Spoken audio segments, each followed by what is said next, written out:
Flight Attendant Challenge. If you are an aspiring flight attendant, do it this. It's time to do the landing announcement. Let me do it first.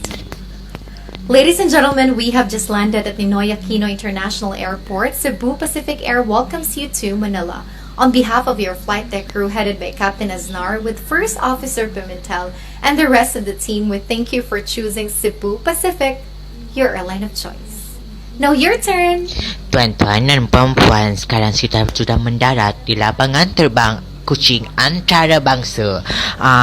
Okey, lepas makan, simpan elok-elok sampah, jangan nak berselerak sangat. Lepas tu, mutahan nak tu, aduh, saya tak kuasa nak cuci tau. Barang-barang atas tu jangan tinggal, okey. Saya tak kuasa. I hope to Sebelum see you habis on board. lagi lah.